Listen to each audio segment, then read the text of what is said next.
নমস্কার, খুকুস কিচেনে আপনাদেরকে স্বাগত। আজকে আপনাদের সঙ্গে আমি বেগুনের আচার করে দেখাবো। তার জন্য আমার যেটা লাগছে, বেগুন 1 কেজি কেটে ধুয়ে রেখেছি, নুন জলে ভিজিয়ে রেখেছি। আর বাকি মশলাগুলো দেখিয়ে নিই।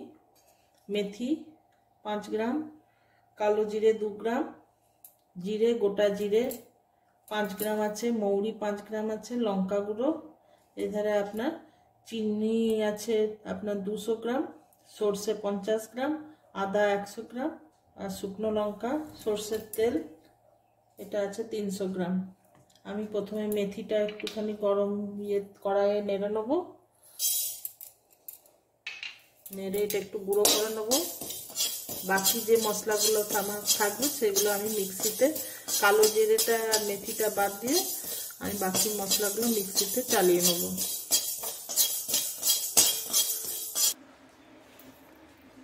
আচ্ছা, আমি এবারে আদাটা দিলাম, সর্ষে দিলাম, জিরে দিচ্ছি 5 গ্রাম, সর্ষেটা 50 গ্রাম ছিল, মৌরি 5 গ্রাম, আর শুকনো লঙ্কাটা দিয়ে দিচ্ছি। এটা আমি মিক্সিতে চালিয়ে নিচ্ছি। আচ্ছা, আমি এখানে জলের পরিবর্তে আমি এখানে 50 ml এর মতন ভিনিগার দিচ্ছি। বন্ধুরা, আপনাদেরকে আমি বলে রাখি যে আমি খাদ্য সংরক্ষণ এবং প্রক্রিয়াকরণের ট্রেনিং প্রাপ্ত। আচ্ছা, এখানে আমি পুরো 300 গ্রাম তেলটাই ঢেলে দিচ্ছি। তেলটাই এখানে সংরক্ষণের কাজ করবে। তেলটা গরম হয়ে যাক। তেলটা গরম হয়ে গেছে, এবারে আমি বেগুনগুলো আস্তে আস্তে করে ছাড়ছি। বেগুনগুলো চেষ্টা করবে যেন মোটামুটি একই সাইজে কাটা যায়। আর বেগুনগুলো মোটামুটি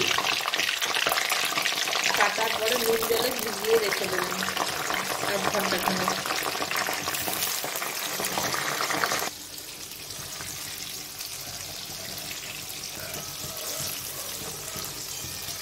বেগুন ভাজাগুলো তুলছি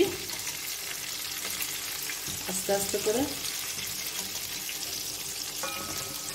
আচ্ছা বন্ধুরা, আপনারা কিন্তু ডেসক্রিপশনে দেখে নেবেন, মশলার পরিমাণগুলো আমি সব দিয়ে দেবো। বন্ধুরা, আপনারা তো তেঁতুলের আচার খেয়েছেন, আমের আচার খেয়েছেন, লঙ্কার আচার খেয়েছেন, ফুলের আচার খেয়েছেন, বেগুনের আচার আগে খেয়েছেন কি? যদি না খেয়েছেন তিনি এইভাবে বানাবেন কিন্তু। হ্যাঁ,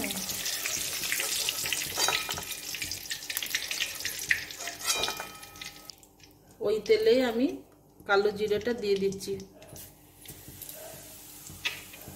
আচ্ছা, যে মশলাটা বেটে রেখেছিলাম সেটা এবারে দিয়ে দিচ্ছি, গ্যাসটা কমিয়ে দিয়ে।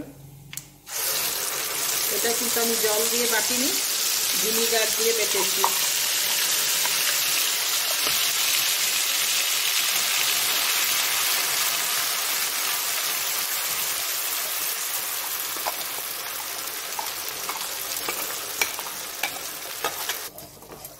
যেমন আমরা মশলা কষি সেই রকমভাবেই কষতে হবে। আমি হলুদ গুঁড়োটা দিচ্ছি, নুন দেবো করে,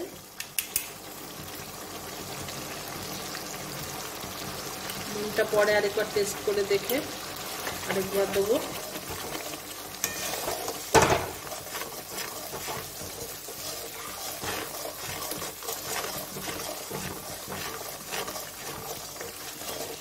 তেলটা ছেড়ে ছেড়ে এলে আমি চিনিটা দেবো।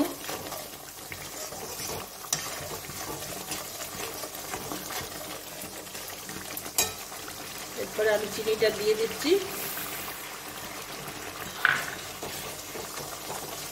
ভালো করে মিশিয়ে নেব।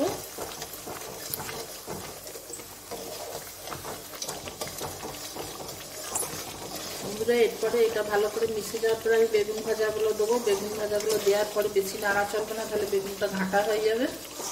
আর আপনারা আচারটি যে পাত্রেই রাখুন তাতে যেন জল না থাকে আর যেন বাতাস না পায়। এটা আপনার দীর্ঘদিন থাকবে। যদিও এতে বেনজয়েড দেওয়া হচ্ছে না, বেনজয়েড দেওয়া থাকলে অনেক দিন পর্যন্ত থাকে। আপনারা ফ্রিজে রাখবেন, মাঝে সাঝে রোদ খাওয়াবেন। বেগুন ভাজাগুলো আমি দিয়ে দিলাম। আমি কিন্তু আর বেশি ঘাঁটবো না, আলতোভাবে পাশ থেকে নেড়ে নেবো। আপনাদের কেমন লাগলো সেটা আমাকে লাইক, কমেন্ট, শেয়ার করে জানাবেন। নতুন বন্ধুরা অবশ্যই সাবস্ক্রাইব করবেন। আমার রেডি বেগুনের আচার।